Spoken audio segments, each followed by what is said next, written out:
सबसे पहले आप सब लोगों का थैंक यू बोलूँगा कि आप लोगों ने आज हमारे इस इम्पोर्टेंट इवेंट को कवर करने के लिए आप यहाँ पे आए। अ, वो सबसे पहले Aakash national talent hunt exam last 15 years से हो रहा है। इस एग्जामिनेशन में 7th स्टैंडर्ड से लेके 12th स्टैंडर्ड और 12th पास आउट बच्चों को एक चांस मिलता है कि वो एग्ज़ाम में अपीयर करें और अपनी ऑल इंडिया रैंक गेज कर सकें कि हम ऑल इंडिया लेवल पे जब अपने सेम एज ग्रुप के बच्चों के साथ compete करते हैं तो कहाँ स्टैंड करते हैं। एक बहुत स्ट्रॉन्ग रेप्लिका बनता है ये exam before you appear for NEET examination या जेई एग्जामिनेशन। मेडिकल और इंजीनियरिंग एस्पिरेंट्स के लिए बहुत स्ट्रॉन्ग रेप्लिका रहता है। कंपटीशन इतना स्ट्रॉन्ग रहता है कि हर बच्चा इस एग्जाम को लिखना चाहता है जो मेडिकल और इंजीनियरिंग के लिए एस्पिरेंट्स होता है। तो जस्ट टू कम ऑन कि डिफरेंस कैसे रहता है, सबसे पहले तो इसमें ये है कि हम एक ऑल इंडिया रैंक प्रोवाइड कर रहे हैं। ऑल इंडिया रैंक के साथ साथ हम लोग स्टेट रैंक प्रोवाइड कर रहे हैं और इसके साथ साथ कहीं ना कहीं बच्चे जो टॉप परफॉर्मर्स होते हैं उनको एक ज़बरदस्त स्कॉलरशिप मिलती है। Scholarship that can go up to 100%। Scholarship that can actually give a student a chance to go to the Kennedy Space Centre in Florida. तो ये हमारे एस्पेक्ट्स हैं इस बार के एंथे में जो हम अप्लाई कर रहे हैं।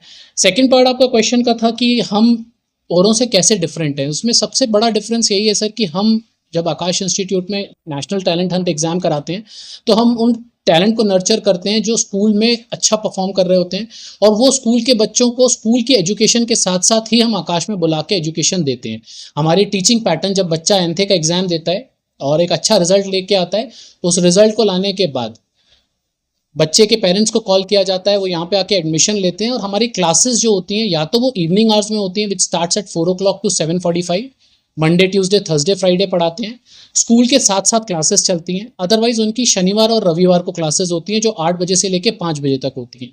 ये पैटर्न ही हम फॉलो करते हैं। कभी भी हमारे यहाँ पे ऐसा पैटर्न आपको नहीं मिलेगा कि हम सुबह किसी बच्चे को बुला रहे हैं और उससे बोल रहे हैं कि आप अपना स्कूल मिस करके आकाश इंस्टीट्यूट में आके पढ़ें। ये एक सबसे मेजर डिफरेंस है जो हम लेके आते हैं। 15 दिन तक बच्चा यहाँ पे पढ़ता है तो उसके बाद एक हम टेस्ट पेपर देते हैं जिससे बच्चे को क्लास रैंक मिलती है। उसे पता चलता है कि जिन क्लास के बच्चों के साथ मेरा कंपटीशन हो रहा है वहाँ पे मैं कहाँ स्टैंड कर रहा हूँ।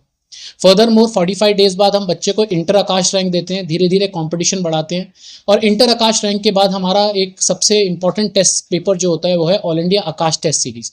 ऑल इंडिया आकाश टेस्ट सीरीज में बच्चे को ऑल इंडिया रैंक्स मिलती हैं over a period of 2 year 3 year, जितने भी टाइम के लिए बच्चा इनरोल होता है उसे पता चलता है कि मैं कितना इंप्रूवमेंट डे बाय डे कर रहा हूँ और अपने एज ग्रुप के बच्चों के साथ मेरा कितना इंप्रूवमेंट हो रहा है।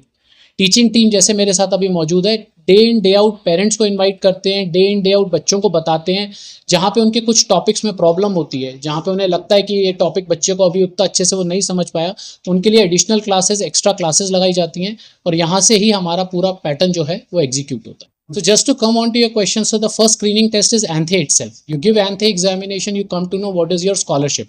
You come to know that I have got this scholarship. The parents also come to know that my child has a national level standing at this level. They come to our center, they make a request that they want to take admission. Our teacher takes the admission, they take them to the classes.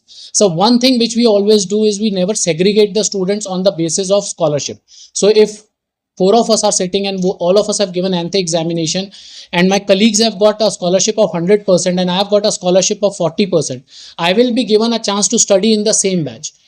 Now during the time what happens is that if my teachers figure out that the child is not able to cope up, he is finding it difficult, we call the parents and we ask the student to come for some additional classes.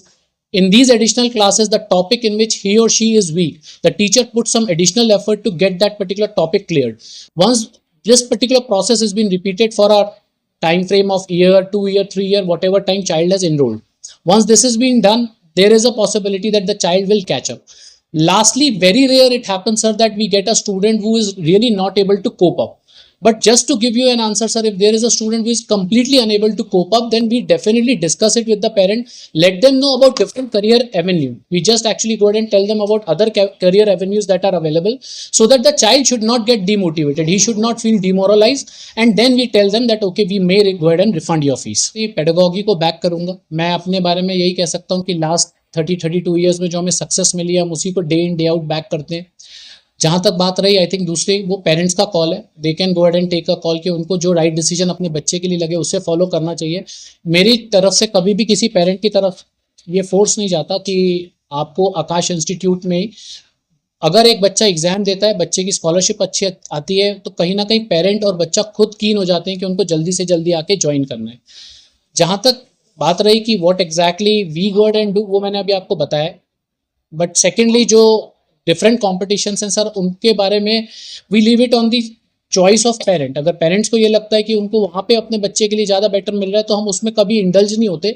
हम कहीं ना कहीं अपनी system को back करते हैं जो हम पिछले ईयर ऑन ईयर सक्सेस से लेके आ रहे हैं और उसी को फॉलो कर रहे हैं। मैं इसमें एक सिंप्लीफाई करके बताऊं तो जिस बच्चे ने डिसाइड कर लिया है कि उसे डॉक्टर बनना है तो फिर NEET is the examination until unless government comes up and takes a decision कि वो कोई दूसरा एग्जाम लेके आ रहे हैं।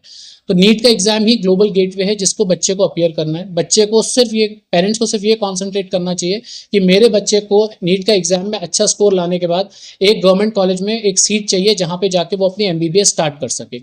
आई थिंक इसको बहुत ज़्यादा अगर हम नटशेल में जाएंगे तो शायद जो पढ़ने वाला बच्चा है वो कंफ्यूज हो जाएगा। मुझे ऐसा लगता है गवर्निंग अथॉरिटीज़ को इस साल के उससे कुछ लर्निंग्स रहे होंगे, कहीं ना कहीं वो अगले साल इसको और अच्छे से एग्जीक्यूट करेंगे। बट एक स्टूडेंट के लिए और एक पेरेंट के लिए सबसे इंपॉर्टेंट यही है कि उनके बच्चे को अगर उसको डॉक्टर बनना है तो नीट का एग्जाम ही है जिसके थ्रू वो डॉक्टर बन सकता है। तो उसमें उसे अच्छा स्कोर लेके आना है। फिजिक्स, केमिस्ट्री, बॉटनी, जोलॉजी अच्छे से पढ़नी है। कहीं ना कहीं 720 मार्क्स का पेपर है, 670 नंबर एक ऐसा स्कोर है जिसके बाद गवर्नमेंट कॉलेज मिलना आसान हो जाता है। बस उसी पे उसे कॉन्सेंट्रेट करना चाहिए।